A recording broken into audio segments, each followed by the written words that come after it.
KPBS On Demand is supported by Paint Care, offering households and businesses in California more than 800 leftover paint drop-off sites for recycling. Quantities of 100-plus gallons of paint may qualify for a large volume pickup. Learn more at paintcare.org. Good morning. I'm Lawrence K. Jackson. It's Monday, November 3rd. 2 federal judges ruled that funding to SNAP must continue. More on what that means for San Diego next. But first, the headlines.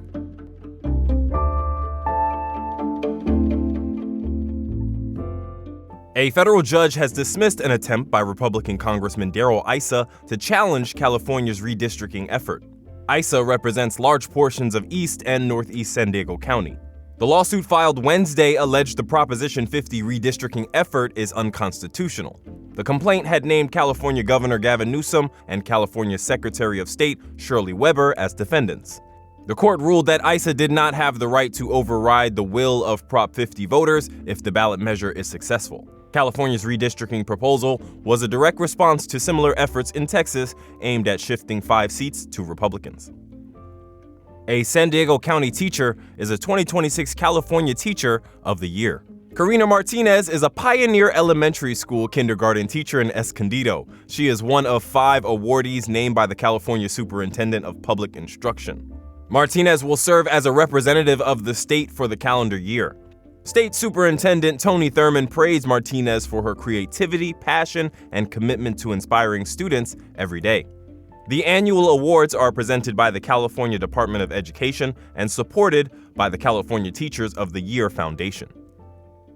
The average price of a gallon of self-serve regular gasoline in the county continues to climb after making its largest jump since September 2023 on Friday. Despite rising to $4.83, the price is still down from a peak of more than $6.40 in 2022. The Oil Price Information Service is reporting that wholesale prices are up and refinery maintenance is a driving factor. From KPBS, you're listening to San Diego News Now. Stay with me for more of the local news you need.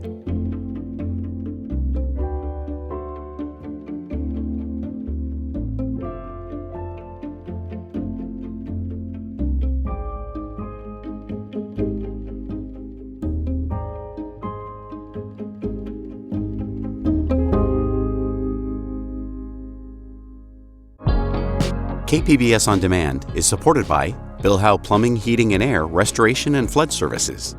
Family-owned and operated for over 4 decades, Bill Howe has been serving the plumbing, heating and air, and water damage needs of the San Diego area since 1980. With their fleet of trained professionals, Bill Howe has the ability to service all major and minor plumbing and HVAC emergency needs 24 hours a day, 7 days a week. Bill Howe is committed to providing excellent service to their customers with transparent quotes and attention to detail on every job. Whether you're in need of an HVAC installation, plumbing, or water damage restoration in San Diego, they offer the convenience of scheduling an appointment over the phone, online, or through live chat on their website. Call 1-800-BILL-HOWE or visit BillHowe.com because we know how.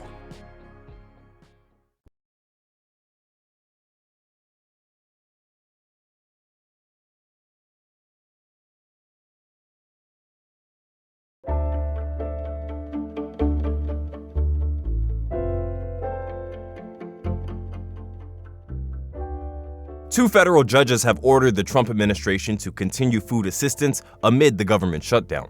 Metro reporter Andrew Bowen has more on how the ruling could impact San Diego. Funding for the Supplemental Nutrition Assistance Program, or SNAP, had been set to run out on Saturday. On Friday, judges in Rhode Island and Massachusetts ordered the Trump administration to continue the program. Congress had set aside about $5 billion in emergency reserves for SNAP, though even that would run out in a matter of weeks. Casey Castillo, CEO of the San Diego Food Bank, said the court rulings have not changed their plans for a surge in food distribution. This would be helpful, but it is a one-time shot. It would only be a partial payment, and we're still going to have folks that are panicked, are feeling that anxiety, and will need that support and additional help. About 400,000 people in San Diego County, many of them seniors and children, receive federal food assistance. Andrew Bowen, KPBS News. The Trump administration is expected to deliver an update on SNAP funding today.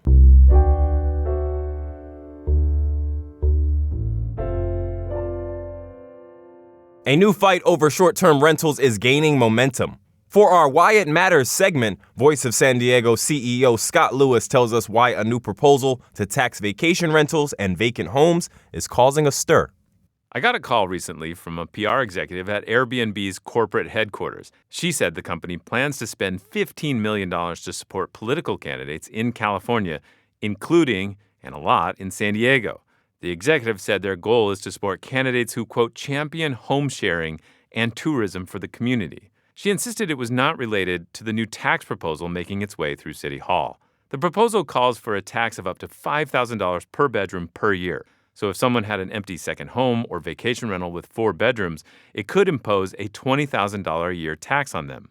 Vacation rental hosts oppose the tax and say it'll hurt their small businesses and their ability to live in San Diego. City Council member Sean Elo Rivera plans to put it on the primary ballot in June, and here was his response to them. You are being used as a pawn in this game. This is not an economy that's in crisis. It's a system that's working exactly as it's designed, to let billion-dollar corporations thrive while working families like the ones in this room fight over the scraps of a shrinking housing market. The city has directed staff to move forward on a draft of the new tax proposal. It's shaping up to be a big fight. Airbnb is so fired up, the company is even exploring a nuclear option to punish the city. It polled San Diegans about whether they would support a ballot initiative to kill the new trash fee that the city imposed. How this ends up will have a big impact on neighborhoods, tourism, and the city's budget. I'm Scott Lewis for Voice San Diego, and that's why it matters. Living in San Diego County is expensive. Add kids to the mix, and it can be hard to make ends meet. KPBS is launching a new project to find out how families with kids are getting by. Education reporter Katie Anastas has more on how you can participate. From childcare and clothing to sports and activities, having a kid comes with a lot of costs. Those costs can shape the rest of your household budget. Right now, the federal poverty level for a family of 4 is a little over $32,000 in annual income. But that's mostly based on one thing. The federal poverty guidelines were created back when food was the primary cost that all families had. Nancy Sasaki leads United Way of San Diego County. Every year, United Ways of California calculate what they call the real cost measure. What are those other things that all are part of just daily life, trying to make ends meet? It includes food, certainly, but there's housing, there's transportation, including gas, and for many families, it includes childcare. This year, for a family of 4, the real cost of living in San Diego County is more than $116,000. I want to know how families are making it work. Are grandparents helping you with childcare? Are you cutting coupons or buying groceries in bulk? How are you getting creative to save money? To share your story, visit kpbs.org/makingendsmeet. You'll find a short survey and a place to include your contact information. Katie Anastas, KPBS News. Poway Council member Tony Blaine is scheduled to be arraigned one day before the election to recall him. Blaine's campaign manager says the councilman won't be in court. Reporter Jacob Ayer has more on the accusations and what might be next. Tony Blaine is accused of perjury, asking for a bribe, soliciting a bribe, and destruction of public papers. Those are the felony charges. He's also charged with a misdemeanor of allegedly stealing a campaign sign. Blaine has already been censured by the city council and sued by the city due to his actions since he took office late last year. All of that also led to a recall election tomorrow. As for today, he's supposed to hear the charges in court and enter a plea, but the San Diego Superior Court says he's filed a motion for continuance because he's on military deployment. The court says attorneys will still appear at the hearing today. If the judge grants the continuance request, then a new arraignment date would be scheduled. Jacob Ayer, KPBS News.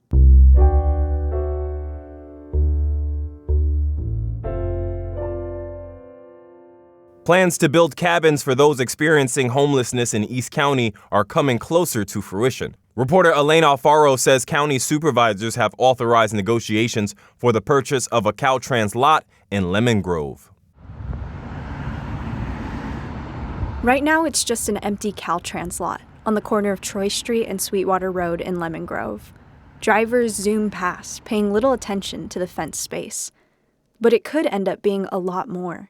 The county wants to build 60 small cabins that could shelter 1 to 2 people each. Rachel Hayes is hoping these plans finally become a reality. I was homeless for 11 years. You know, I wish that when I was homeless, they had these little tiny cabins because you have a door and you can decompress. And you have privacy and dignity that comes with that. At their regular meeting earlier this month, the County Board of Supervisors approved the start of negotiations with Caltrans for the property. There is opposition to the decision. More than a dozen people spoke out against it at the meeting, including Lemon Grove City Council member Jessica Heredia. I actually like the program. I just think the location is bad. And then it's right up next to housing. Like, it literally shares a fence line. County officials hope to break ground on the project next summer. Elaine Alfaro, KPBS News. There are 18 museums in Balboa Park. One of them is the largest of its kind in North America, and you'll find it in a basement. Reporter John Carroll takes us there in November's Museum a Month. The history of model railroading in Balboa Park goes back way before the Model Railroad Museum came to be, back to 1935, when a pioneer model railroader named Minton Cronkite built a 40 by 70-foot model railroad exhibit for the California Pacific International Exposition. Fast forward to 1981, when both the San Diego Model Railroad Association and the La Mesa Model Railroad Club were searching for new homes. They petitioned the city of San Diego for space, and the city gave them the 27,000 square foot basement of the Casa de Balboa. It is the largest model railroad museum in North America. The Model Railroad Museum is very unique when it comes to how museums function. That's Michael Warburton. He took over as executive director of the museum a couple of months ago. All of the layouts that are in the museum are actually run by independent clubs. And so these clubs represent different types of trains, different scales, and even different philosophies around modeling. The other two clubs that run exhibits are the San Diego Society of N Scale, those are among the smallest model trains, and the San Diego Three Railers. They operate toy trains and other accessories in a room called the Toy Train Gallery. This corner of the museum is a veritable extravaganza of sights and sounds. Trains, of course, but also incredibly detailed buildings, even a drive-in theater. So much color and sound to take in. That and everything else here thanks not only to museum staff, but the hundreds of volunteers who show up week in and week out to engage in their passion, running the rails. And that takes us back to the more serious, still fun, but serious side of this amazing place. This is a semi-prototypical model of the Tehachapi Pass, which is here in California. Benji Faust is proof the hobby of model railroading is not limited to the older guys. The 23-year-old is a member of the La Mesa Model Railroad Club. He's telling us about their model of the rail line that runs through the Tehachapi Pass, linking Bakersfield to Mojave. Like the real-life rail line, this model is a marvel. Part of being part of this club is the prototype accuracy. You know, we're really diving into the actual specifics of what trains ran over this layout, what cars, what engines, stuff like that. We're getting into time period of the cars and accuracy and all that. The trains may be the centerpiece, but there is so much more that goes into making this museum special. Well, model railroading is such, I call it a super hobby, actually, because it incorporates so many different hobbies in one thing. Painting, sculpture, electronics, woodworking, all kinds of things that come together in this one super hobby. The museum works to spread enthusiasm about model railroading beyond its walls. A big part of that is education. Schools can come here and do programs and projects here. We can also go to schools and do programs and projects. We have adult clinics that we do as well. But at the heart of it all is the fascination with, the enjoyment of trains. Just being able to work here and watch my train go around the layout is a pleasure.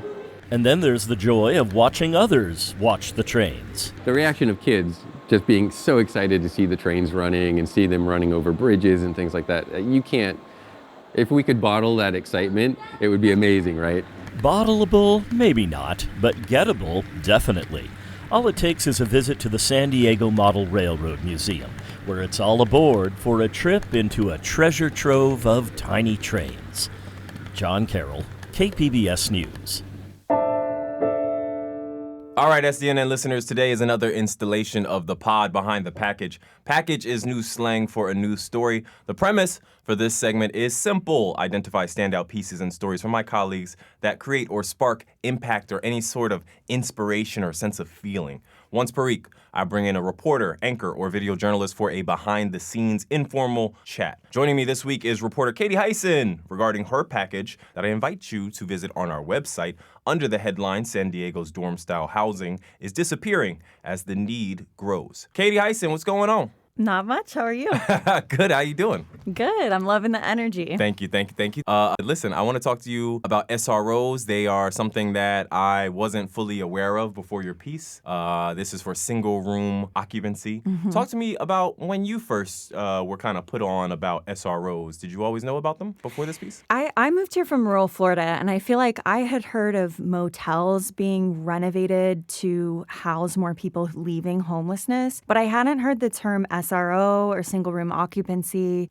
Part of that, I think, is historically there were a lot more SROs in bigger cities. And so I heard about researchers out here looking into the experience of tenants living in SROs, and that got me thinking about it. And then I heard as an aside, like, oh, they're disappearing, like this type of housing is going away. And that's when I started asking questions. Absolutely. And some of those many questions get answered in your piece, which is a two-part, by the way. So we invite you to check out not just part one, but go ahead and just check out part two as well. And I know this beat is one that you started in Florida during some of your reporting there. Do you want to talk to our audience about how you've matured it, transferring from Florida over here to San Diego, but still continuing on with this beat? I'm wondering, as a reporter, I'm like, oh, I wonder how this beat is going to be different. You know, it's the same. It really is the same stories, the same disparities, the same inequities. I would say in Florida, the discussion where I was at in rural Florida was not whether inequities exist, but whether or not we should care about them and what, if anything, we should do about them. Here, I would say I have to fight to kind of say, no, inequities do exist here. And that means digging in the data. That means going beneath, campaign statements to look at raw numbers of what's actually happening. How did you even connect with your main character in your story, Neil, or one of your main characters, I should say? Yeah, so you'll probably hear me call him Calvin. His name's Calvin Neal. Calvin's his first name. He was one of those tenants that the researchers were interviewing about his experience. And so I came out to this presentation on their research, and Calvin was in the room, and he was very nervous. He was going to be on the panel. And we just bonded right away. Like, we were both from the rural South. He's from rural Arkansas. And we both feel a little out of place in the big city, still adjusting.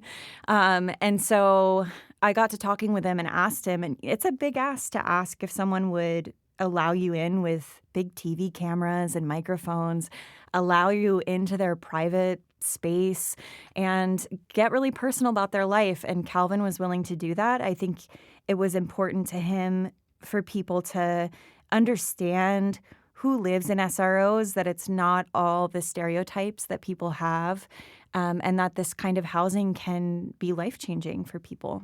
Wow.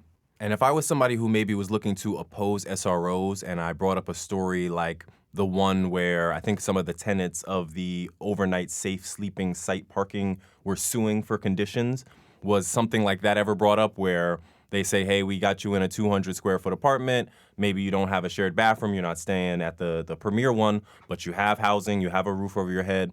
Was there any pushback from people who opposed it, saying, like, we put people in these situations and these places, and then they sue for conditions? Or was there any no talk of that?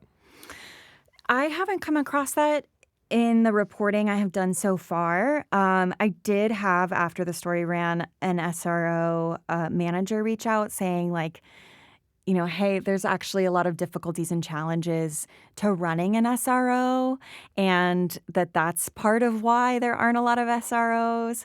And so I think there's room for more reporting there. I'm hoping to touch base with them and hear more about that side. For this story, it's really what is stopping developers from building new ones, and why aren't the city's incentives working? I think, what does it take to manage an SRO? It's like Part 3. a whole part 3. Part 3 of SROs. So maybe in part 3 of SROs, we'll hear from that manager and hear from the point of view of the managers on site of what it takes. And then maybe in part 4, we'll get an update on the Affordable Housing Preservation Fund. The vote for that is later this fall. I'm a big solutions reporter, and I always want for there to be some clear solution. And we mentioned some things in this story, right, of, well, maybe they could have no permit fees, maybe no property taxes, maybe this housing fund. Unfortunately, one thing the developer said that stuck out to me is, it's like, what is it going to take? And he said, ultimately, like, he thinks that the housing bubble has to burst, that this bubble has to burst and the market needs to crash. And when it does, maybe the city can buy up a lot of properties then, renovate them then. But right now, cost of everything is so inflated that it's hard to imagine, even with a housing fund, how far that will go. So Absolutely. Once again, this was Katie Hyson, our racial and social justice reporter, here with us on Pod Behind the Package. Thank you, Katie. Thanks. That is it for the podcast today. As always, you can find more San Diego news online at kpbs.org. I'm Lawrence K. Jackson. Thanks for listening and subscribing. By doing so, you're supporting public media, and I really want to thank you for that. Have a great day.